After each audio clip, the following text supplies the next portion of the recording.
I negotiated a $1 million deal for my company, and my wife gave all the credit to her assistant, called me cheap, and stayed in a love suite with him on vacation. I secured a $1 million deal for the company, but my wife ended up giving all the credit to her assistant, Theo. She said Theo was new here, cut him some slack. Don't be so petty. Later during the company retreat, she even chose to share a couple suite with Theo. Theo, looking quite smug, said, I am not feeling well and need Mr. Declan to be nearby when I soak in the hot spring. Mr. Declan is so generous, he won't be mad, right? My wife looked at him affectionately and said, don't worry about him if he's so petty. Then I misplaced my feelings. I texted my parents, no need to invest. This company is corrupt. Nora pulled Theo to face me and impatiently said, hand over the key card for the couple's suite. I am taking Theo to the hot spring. Theo clung to Nora's arm, giving me a challenging look. Anyone watching would think they were the married couple. Thanks, Mr. Declan. Miss Sue and I will definitely enjoy ourselves. I stood up and handed him the key card. As he took it, he bumped my shoulder. I lost my balance, staggered back, and painfully hit my side on the table corner, crying out in pain, but Nora didn't look back. Theo was burnt out over this project and finally sealed the deal. He's the company's hero, so Miss Sue should treat him well. The Salise director, Ethan Johnson, said to me as if warning me. But the contract was signed because I had lengthy negotiations with our partners and promised them many benefits under my parents' company's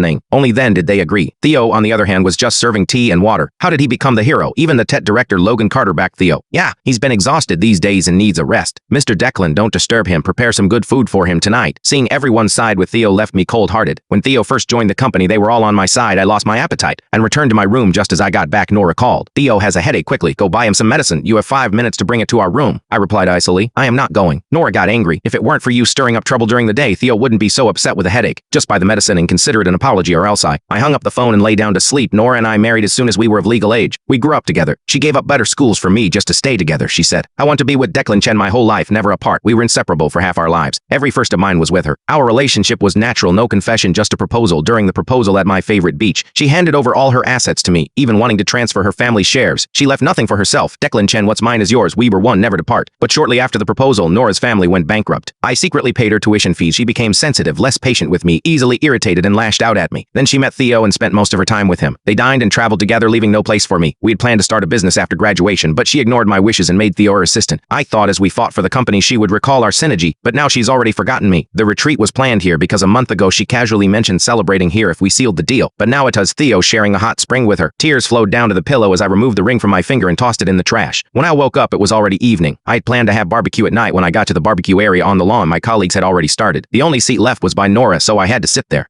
Here's your wedding ring. As soon as I sat down, Nora questioned me, threw it away. After I said that, Nora slammed her chopsticks on the table. Enough. Since when did you become so unreasonable? I just spent a day with Theo and you give me attitude. He's not well. What's wrong with helping him more? Why are you so heartless? After Nora spoke, Ethan chimed in. Yeah, Theo's right, Declan Chen, you are just not generous enough. You wouldn't even get Theo headache medicine. If I hadn't been thoughtful and brought some, Theo would have suffered. Theo acted all